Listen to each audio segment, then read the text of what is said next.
नमस्कार, बहुत बहुत स्वागत है आप सभी का। खबर दोपहर देख रहे हैं आप, आपके साथ मैं हूं प्रियंका राय। बुलेटिन की शुरुआत करेंगे इस वक्त आ रही बड़ी खबर से। भीलवाड़ा के असिंध से इस वक्त की बड़ी खबर सामने आ रही है, जहां पर बड़ा हादसा हुआ है। नदी में डूबने से दो भाइयों की मौत हो गई। पुलिस मौके पर पहुंच चुकी है। तो भीलवाड़ा के असिंध से इस वक्त की बड़ी खबर आपको बता रहे हैं, जहां पर बड़ा और दर्दनाक हादसा हुआ। नदी में डूबने से दो भाइयों की मौत हो गई है। तो हादसा कैसे हुआ, इसकी भी पूरी जानकारी आप तक पहुंचाएंगे, लेकिन इस वक्त की बड़ी खबर आपको बता रहे हैं, दो भाइयों की डूबने से मौत हुई है। फिलहाल पुलिस मौके पर पहुंच चुकी है और मामले पर लगातार जांच की जा रही है। तो ये तस्वीरें आपको दिखा रहे हैं, ये वही नदी है जहां पर डूबने से दो भाइयों की मौत हुई है। वहीं हादसे के बाद से इलाके में हड़कंप मचा हुआ है और परिवार में मातम पसरा हुआ है। राहुल कौशिक सहयोगी भीलवाड़ा से इस वक्त हमारे साथ जुड़ चुके हैं। राहुल, सबसे पहले ये बताइए कि आखिर यह हादसा हुआ कैसे? जी प्रियंका, आसीन क्षेत्र में शोक की लहर चल चुकी है। आसीन क्षेत्र कस्बा पूरा शोक से व्याप्त हो चुका है। प्रियंका, ये जो इनकी माता थी, माता के साथ ये दोनों बच्चे नदी के आसपास खेल रहे थे। अचानक दोनों बच्चे अपनी मां से अलग होकर नदी की तरफ नहाने चले गए। नहाने के दौरान ये पूरा हादसा हुआ और इनको बचाने की जो आसपास के लोग थे उन्होंने कोशिश भी की, पर उनको बचा नहीं पाए। मौके पे पुलिस पहुंची, उन्होंने भी प्रयास किए, फिर उनको बचा नहीं पाए और फिर पुलिस और मौके पे जो लोग थे उनकी मदद से शव को निकाला गया और शव को मोर्चरी में रखवाया गया। वहां पे भारी भीड़ जमा हो गई है। आसीन क्षेत्र में अभी पूरी तरह देखा जाए तो एक शोक व्याप्त हो चुका है। राहुल, क्या और भी लोग इस नदी में नहाने जाते हैं? क्या प्रशासन की ओर से कोई अलर्ट जारी किया गया है कि इस नदी में ना नहाएं, क्योंकि पानी जो है उसका जलस्तर बहुत बढ़ चुका है? जी, जैसे दो बच्चे पहुंचे हैं, इनको किसी ने रोका नहीं टोका नहीं, तो प्रशासन का तो वहां पे कोई व्यक्ति होगा नहीं। अगर किस प्रकार का व्यक्ति होता तो एक बच्चा तो 10 साल का है और एक बच्चे की उम्र लगभग 14 साल की है। अगर प्रशासन कोई जिम्मेदार व्यक्ति वहां होता या पुलिस का कोई व्यक्ति वहां होता तो उन बच्चों को जरूर रोकता या टोकता, तो हो सकता था ये हादसा ना होता। पर किसी प्रकार की प्रशासन की वहां तैयारी नहीं थी या कोई पुलिस वाला वहां नहीं था। इस प्रकार से बच्चे वहां पहुंचे और अंदर नदी में चले गए और इनकी मृत्यु हो गई। तो ये बहुत ही सोचने का विषय है कि प्रशासन और पुलिस का वहां पर कोई व्यक्ति नहीं था, बाकी ये हादसा नहीं होता। ठीक है राहुल, लेकिन आगे इस तरीके के हादसे ना हो, इसको लेकर कोई एहतियात बरता गया है? अभी कोई अलर्ट जारी किया गया है कि यहाँ पर कोई ना नहाए इस नदी में? हाल फिलहाल पुलिस उस पूरी जो सिचुएशन है, बच्चों के मौत होने के बाद जो सिचुएशन हो रही है, जो भीड़ इकट्ठी हो रही है चिकित्सालय के बाहर जहाँ पे इनका शव रखवाया गया, उसको काबू में करने में लगी हुई है। माता पिता को संभाला जा रहा है, परिवार को सबल दिया जा रहा है।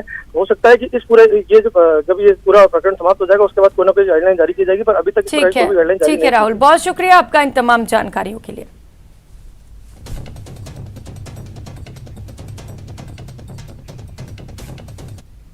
और रुक लेते हैं इस बीच आ रही एक और बड़ी खबर का। श्रीगंगानगर से इस वक्त की बड़ी खबर सामने आ रही है, जहां पर बड़ा हादसा हुआ है। डिग्गी में डूबने से 5 बच्चों की मौत हो गई है। मौके पर पुलिस पहुंच चुकी है और शवों को बाहर निकलवाया गया है। रामसिंहपुर थाना क्षेत्र के 5 यूडीएन गांव की ये घटना है। तो बेहद बड़ा और दर्दनाक हादसा यहां पर हुआ है, जहां पर डिग्गी में डूबने से 5 बच्चों की दर्दनाक मौत हो गई है। और खबरों में आगे बढ़ेंगे। झालावाड़ से खबर है, जहां पर कोलूखेड़ी गांव में इंसानियत को शर्मसार करने वाला मामला सामने आया। गांव की एक विधवा के साथ अवैध संबंध के शक में एक युवक को परिजनों और ग्रामीणों ने रस्सी से बांधकर गांव में घुमाया और उसे पेशाब पिलाने का प्रयास किया। घटना की जानकारी मिलने के बाद हरकत में आई पुलिस ने 5 नामजद आरोपियों को गिरफ्तार कर लिया है। तो झालावाड़ से तस्वीरें आपको दिखा रहे हैं, जहां पर इंसानियत को शर्मसार कर देने वाली तस्वीरें सामने आई। यहां पर लोगों को शक था एक युवक पर कि उसके विधवा के साथ संपर्क है और इसी को लेकर यहां पर लोगों ने उसे जमकर पीटा, सड़कों पर घुमाया और पेशाब पिलाने की भी कोशिश की। तो फिलहाल इस मामले में 5 आरोपी बताए जा रहे हैं और इसे लेकर 5 आरोपियों की गिरफ्तारी कर ली गई है। और अब बात दौसा की, जहां ओडिशा का रहने वाला एक इंजीनियर हनी ट्रैप का शिकार हुआ और शिकार बनाने वाली हसीना दिल्ली की है।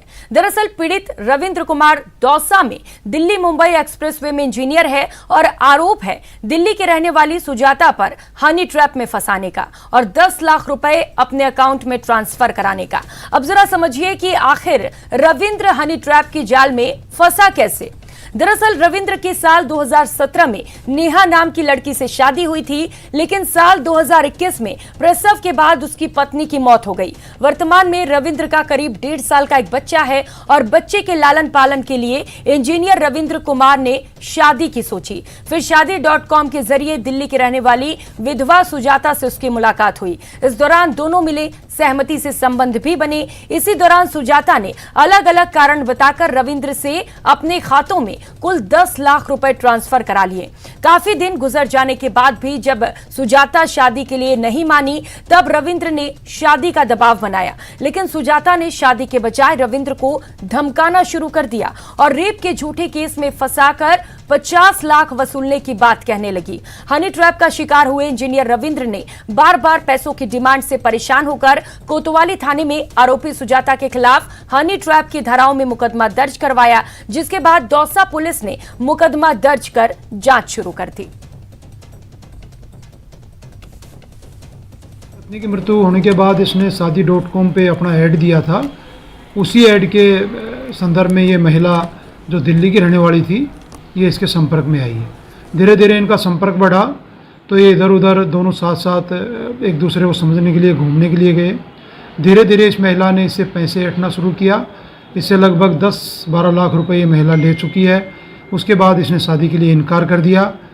इस व्यक्ति ने जब शादी के लिए दबाव बनाया तो महिला ने कहा कि मैं बलात्कार का मुकदमा लगा दूंगी और तुम्हें 10 लाख नहीं 50 लाख रुपए देने पड़ेंगे। इनका प्रकरण पंजीबद्ध कर लिया गया है। अभी इनमें अनुसंधान चल रहा है।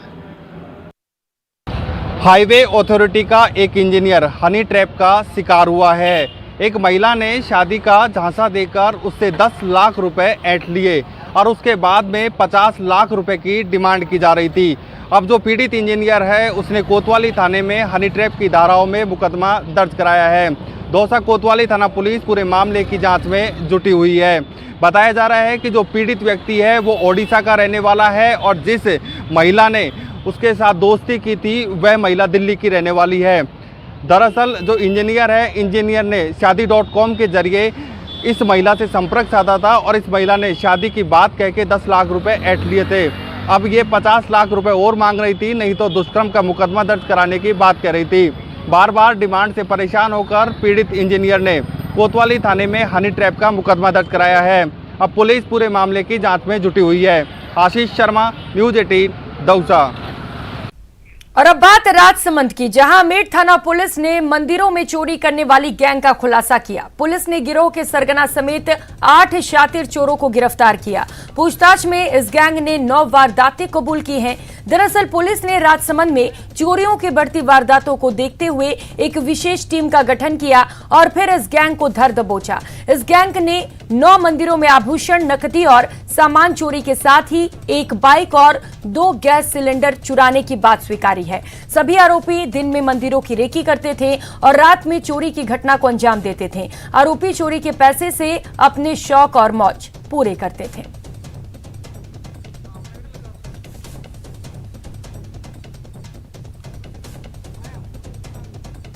शातिर वाहन चोर और एक मंदिर चोर गैंग का खुलासा किया दिनों में, जिसमें शातिर चोर गैंग के द्वारा थाना सर्किल आमेठ और रायपुर भीलवाड़ा थाना सर्किल की चोरियों का खुलासा किया, जिसमें नाबरिया गांव में देवनारायण मंदिर से, नाबरिया में भैरवनाथ मंदिर, वाणिया खेड़ा देवनारायण मंदिर, वागड़ स्थित माताजी के मंदिर, वागड़ रामदेव जी के मंदिर में, डोंगा खेड़ा स्थित चारभुजा मंदिर, चावनखेड़ा माताजी के मंदिर और श्री राम धर्मशाला आमेठ के सामने से मोटरसाइकिल व 2 सिलेंडर चोरी करना इन लोगों ने स्वीकार किया है। उधर शुक्रवार की रात को श्रीगंगानगर के एक व्यवसायी से रंगदारी वसूलने आए लॉरेंस बिश्नोई गैंग के जिन 2 गुर्गों को पुलिस ने गिरफ्तार किया था, कोर्ट ने उसे 5 दिनों की पुलिस रिमांड पर भेज दिया है। पुलिस रिमांड के दौरान Sriganganagar police Lawrence Bishnoi gang के दोनों गुर्गों से पूछताछ करेगी और इनकी क्रिमिनल हिस्ट्री को खंगालते हुए आपराधिक वारदात में शामिल अन्य लोगों के बारे में भी पता करने का प्रयास करेगी।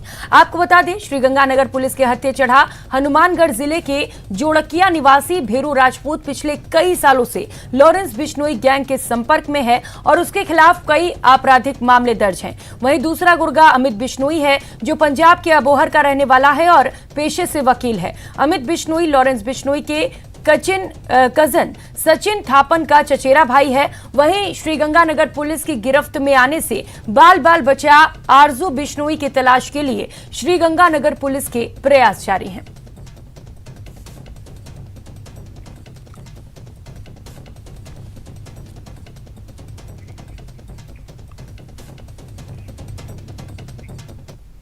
और खबर श्रीगंगानगर से है, जहां पिछले 2 से 3 दिनों से रुक रुक कर हो रही बारिश के बाद एक बार फिर से श्रीगंगानगर में जलभराव जैसी स्थितियां बनने लगी हैं। हालांकि नगर निकाय की ओर से पानी निकासी के प्रयास भी किए जा रहे हैं, लेकिन बावजूद इसके जगह जगह जलभराव की वजह से न केवल सड़कें क्षतिग्रस्त हो रही हैं, बल्कि सीवरेज लाइन भी धंसने से वाहन चालकों को खासी परेशानी हो रही है। वहीं निचले क्षेत्रों में जलभराव से मकानों और घरेलू सामानों को भी नुकसान पहुंचा है।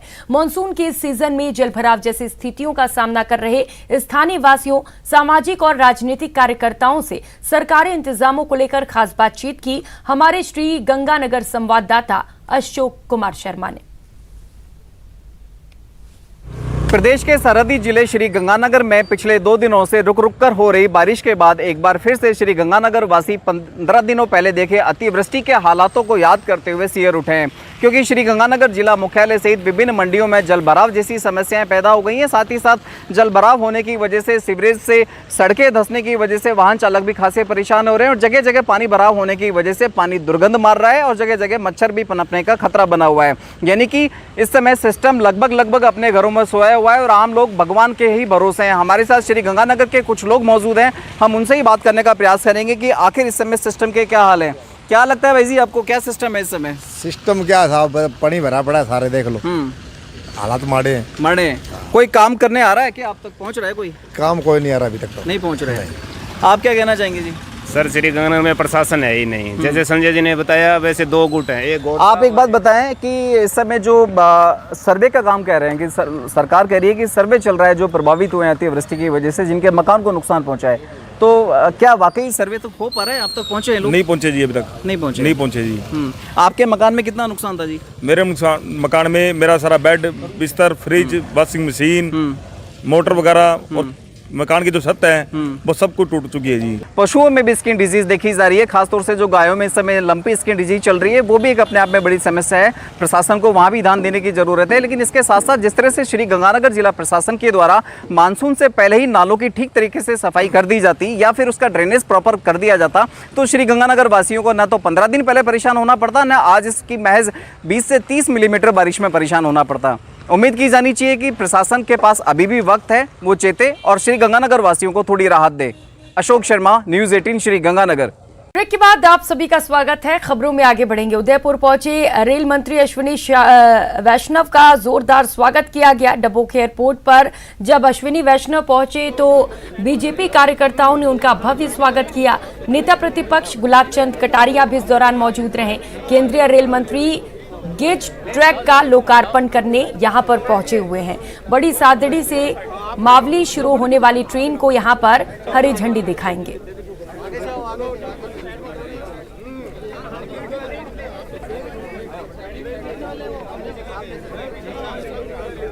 मैं मेवाड़ की इस पवित्र भूमि को प्रणाम करता हूं। यहाँ महाराणा प्रताप, भामाशाह जैसे वीर भारतीयों की जो संस्कृति है, इसको प्रणाम करता हूं। माननीय प्रधानमंत्री श्री नरेंद्र मोदी जी ने मेवाड़ के लिए जो सौगात दी है, उसके लिए माननीय प्रधानमंत्री जी का धन्यवाद देता हूं और आशा करता हूं कि आगे और भी कई नए प्रकल्प मेवाड़ के लिए होंगे।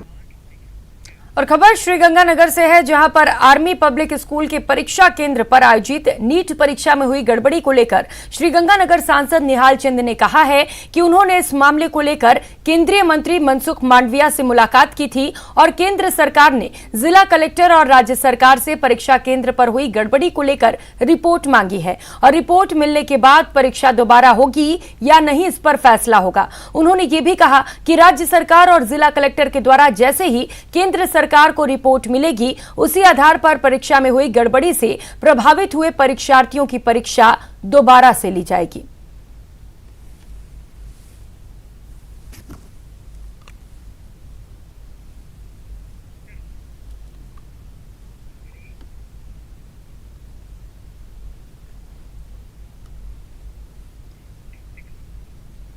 उधर कोटा के श्रीनाथपुरम स्टेडियम को सिंथेटिक एथलेटिक्स ट्रैक की सौगात मिली है। लोकसभा अध्यक्ष ओम बिरला और यूडीएच मंत्री शांति धारीवाल ने इसका विधिवत शिलान्यास किया। 7 करोड़ की लागत से स्टेडियम के सिंथेटिक एथलेटिक्स ट्रैक का निर्माण किया जाएगा। केंद्र सरकार की खेलो इंडिया योजना के अंतर्गत सिंथेटिक एथलेटिक्स ट्रैक की सौगात मिली है। इस मौके पर लोकसभा अध्यक्ष ओम बिरला ने ऐलान किया कि कोटा बूंदी के हर पंचायत में जल्द ही स्टेडियम का निर्माण कराया जाएगा। तो समारोह में मौजूद यूडीएच मंत्री ने भी इस मौके पर क्षेत्र के विकास कार्यों में कमी न आने का भरोसा दिलाया।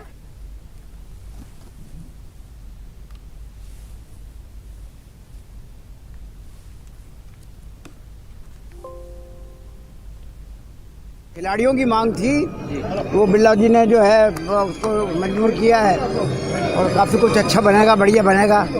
अब अगर ये यहाँ पर सक्सेस होता है तो दूसरी जगह भी जाकर के जो है सिंथेटिक ट्रैक बनाने का कोशिश करेंगे। कुनाड़ी के खिलाड़ियों से बात करेंगे, अगर खिलाड़ी तैयार हों। हमारे सभी एथलेटिक खिलाड़ियों के लिए 400 मीटर का एथलेटिक ट्रैक जो सिंथेटिक ट्रैक है, जो राष्ट्रीय अंतर्राष्ट्रीय स्तर के मानक का ट्रैक है, ताकि हमारे इस संसदीय क्षेत्र के खिलाड़ी भी इस सिंथेटिक ट्रैक के माध्यम से 400 मीटर की दौड़ के अंदर राष्ट्रीय अंतर्राष्ट्रीय स्तर पर प्रतिनिधित्व कर सके।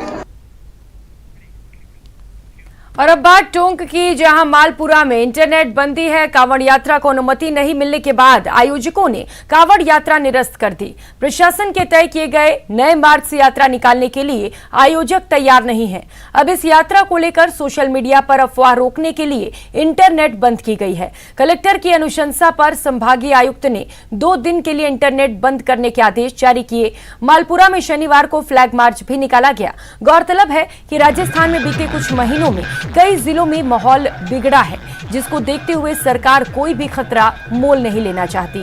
इस बार कांवड़ यात्रा के दौरान संवेदनशील इलाकों में ड्रोन कैमरे से विशेष निगरानी रखी जा रही है। प्रशासन ने मालपुरा और टोडा रायसिंह में 1 अगस्त को निकाले जाने वाली कांवड़ यात्रा को लेकर रविवार और सोमवार को इंटरनेट सेवा बंद करने का आदेश दिया है।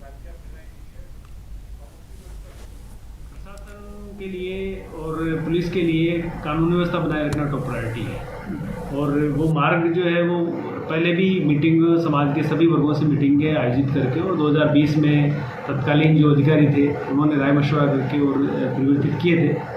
और ऊपर से और सब जगह से इस बार भी हमने काफ़ी बैठकें की, तो कुछ राय में अंतर हो सकता था, लेकिन अंततः सबके भले को और कानून व्यवस्था को ध्यान में रखते हुए प्रशासन ने निर्णय किया कि ये नवीन मार्ग से निकाला जाए। वहीं जालौर के गोधाम पथमीड़ा द्वारा संचालित पालड़ी गौशाला, जहां सबसे ज्यादा वायरस फैल रहा है, वहां पर जाकर के ग्राउंड जीरो पर जायजा लिया हमारे संवाददाता श्याम बिश्नोई ने। विश्व की सबसे बड़ी गोदाम पथमेड़ा की करीब 1.5 लाख से अधिक गोवंश इन दिनों संकट में है।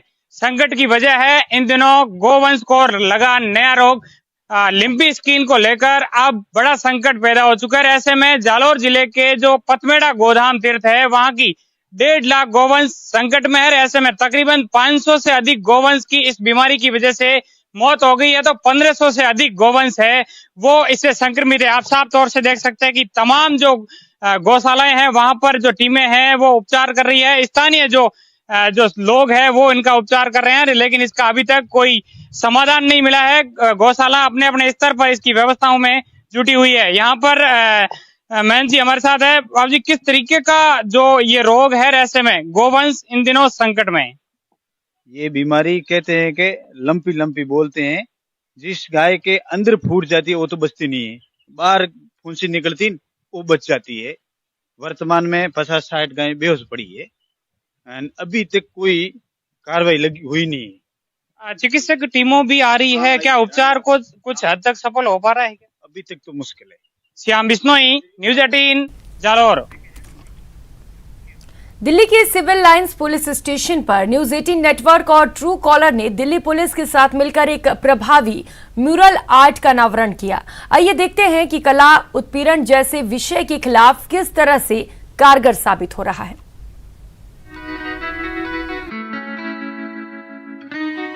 सामाजिक परिवर्तन को बढ़ावा देने के लिए कला के माध्यम का इस्तेमाल करते हुए न्यूज 18 नेटवर्क, ट्रू कॉलर और दिल्ली पुलिस ने नई दिल्ली के सिविल लाइंस पुलिस स्टेशन में कॉल इट आउट वॉल का अनावरण किया।